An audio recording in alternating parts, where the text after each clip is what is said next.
Hi hello नमस्कार मैत्रिणींनो, मी संध्या सोनवणे। आत्ता आमचा प्रवास चालू झालेला आहे। दिल्ली टू ठाणे असा आमचा हायवेने प्रवास चालू झालेला आहे। हा सकाळी 5चा रूटिंग आहे आणि खूप धुकं पडलेलं, एवढी गरमी असून सुद्धा धुकं पडलेलं होतं हायवेला आणि सकाळचं रूटिंग दाखवायला भेटलं नाही कारण की खूप घाई झाली होती। आम्ही 5 वाजताच निघालो होतो आणि आम्ही इथे ना गाडीत बसलो, मस्त की बेड केलेला होता आम्ही झोपण्यासाठी।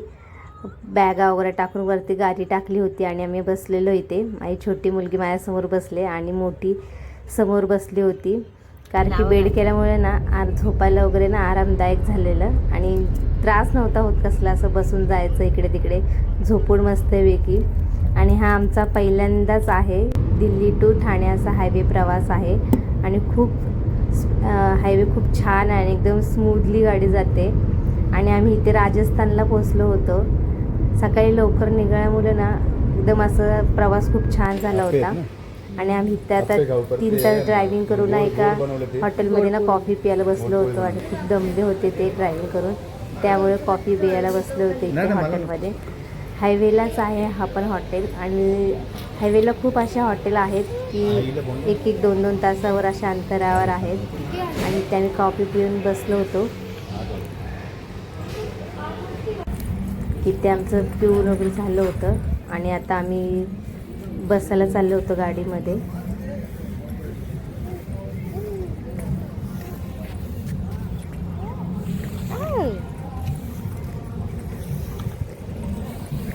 इधर से पानी से इस साइड आ जा, आम्ही काढते, इकडे ये। इथून आता ना आम्ही थोडंसं ना गावातून रस्ता होता हा, म्हणजे गावातून जायचं असं हायवेमधून, काही की पूर्ण कंप्लीट हायवे पूर्ण झालं नाही आहे, अर्ध झालेलं आहे आणि अर्ध गावातून आहे असं। आणि ही पवनचक्की बघा किती सुंदर आहे। गावातून पण जाताना असं डोंगर वगैरे लागतात आणि खूप छान आहे। आणि आम्ही थोड्या वेळ थांबणार होतो जेवणासाठी। हे आम्ही दुपारचे 3 वाजले होते आणि मुली झोपल्या होत्या पाठी, त्यांना उठवत होती मी आता कारण की मिस्टर इथे थांबवलेली जेवणासाठी गाडी आणि मिस्टर चेक करायला गेलेले की आहे की नाही म्हणून जेवण, त्यासाठी आम्ही इथे थांबलेलो गाडीमध्ये। आणि मी ह्या दोघींना उठवत होती की उठा म्हणून, आता जेवायला जायचं आहे म्हणून, कारण की इथे पाटी आहे ना, इथे जायचं होतं जेवण्यासाठी। आणि खूप ऊन होतं आणि एवढा वारा सुटलेला ना की गरमी अशी जाणवत नव्हती, एवढा वारा सुटला होता। आणि तसं पण मी घरातूनच भाकरी आणि चटणी असं जेवण घेऊन आलेली, आप्पे वगैरे असं खाण्यासाठी मुलींना, आणि जे मुलींना पाहिजे होतं ते आम्ही इथे घेणार होतो।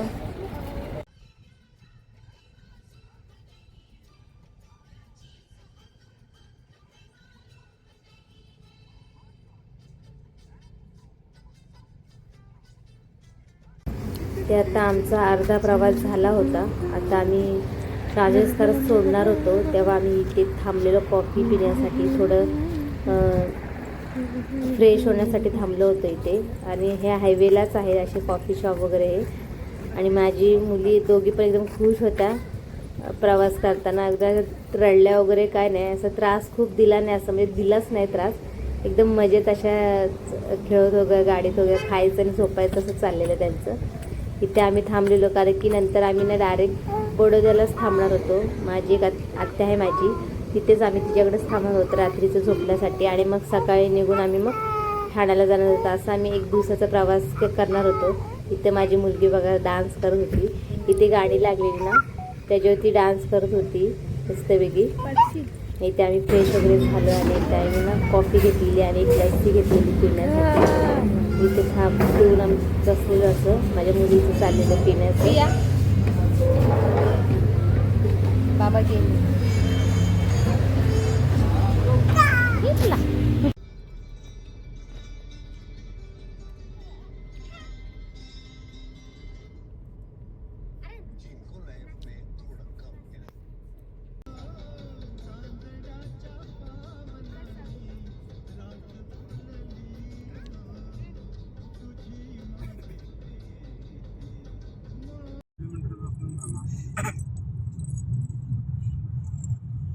आपण ना आता तिकडून असं आपण आलो दिल्ली टू ठाणे प्रवास। आता आम्ही आलोय राजस्थानवरून मध्य प्रदेश, नंतर बडोदा, सुरत आता आम्ही जाणार महाराष्ट्रामध्ये. आता आमचा महाराष्ट्राचा प्रवास चालू आहे. हायवेला आहोत ना आपण. आता आमचा हायवेचा प्रसाद नाही, आमचा प्रवास चालू आहे.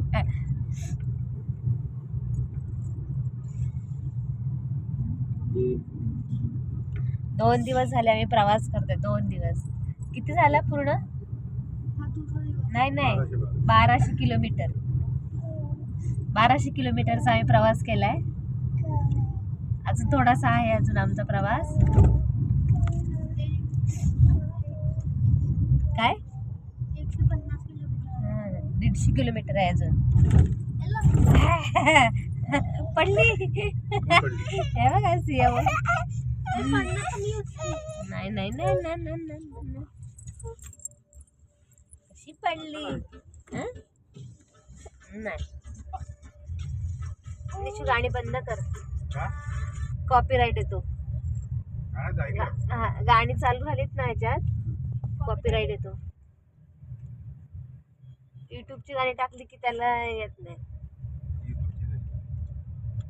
ते आपली वाजवतो ना आपण. ते नको ना खाऊ सिया. येतो बिस्किट खायचं. बिस्किट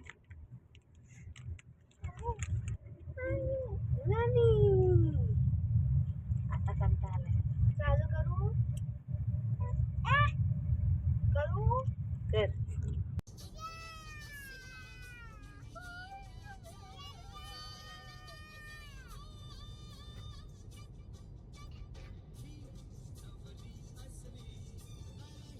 आता इथून ना आमचं दिल्ली टू कोठ्यापर्यंत प्रवास चालू झालेला संपला. आता कोठ्यापासून आता आम्ही बडोद्याचा प्रवास चालू केला होता. आम्ही 16 तास आम्ही गाडी चालवणार होतो. म्हणजे थांबून असे 2 तास 3 तास असे थांबून आमचा प्रवास चालू झाला होता. आणि आता आम्ही बडोद्याला स्टे करणार होतो आणि नंतर आम्ही ठाण्याला निघणार होतो सकाळी. आणि कंप्लीट हायवे नसल्यामुळे ना खूप गावागावातून जावं लागलं आम्हाला. रात्रीचे 1:30 वाजला घरी जायला बडोद्यामध्ये. कारण की खूप अंधार झाला आणि असं थोडासा घाट वगैरे लागला असं चढायला वगैरे. आणि संध्याकाळची कशी ट्रक वगैरे असतात ना, त्यामुळे आम्ही हळूहळूच गेलो. त्यामुळे आम्हाला खूप उशीर झाला इथून. आणि इथे ना सोलार पॅनल वगैरे खूप लावले होते विजेसाठी. जागोजागी होते असे सोलार पॅनल आम्ही कोटा सोडल्यानंतर. आणि खूप मजा करत गेलो आम्ही. असं प्रवास आमचा फर्स्ट टाईम आम्ही असा प्रवास केला आहे गाडीतून. नाहीतर आम्ही ट्रेननीच जातो. 12 तासाची ट्रेन असते. संध्याकाळी बसलो 5 वाजता की सकाळी आम्ही बोरिवलीला पोचतो. पण आम्ही गाडीतून हा पहिल्यांदा प्रवास केलेला आहे. आणि खूप मजा आली असा प्रवास करताना. आणि तुम्हाला हा माझा ब्लॉग कसा वाटला ते नक्की मला कमेंट करून सांगा. आणि लाईक शेअर आणि सबस्क्राईबसुद्धा करा. आणि तुमच्या मैत्रिणींना पण ब्लॉग शेअर करा. बाय.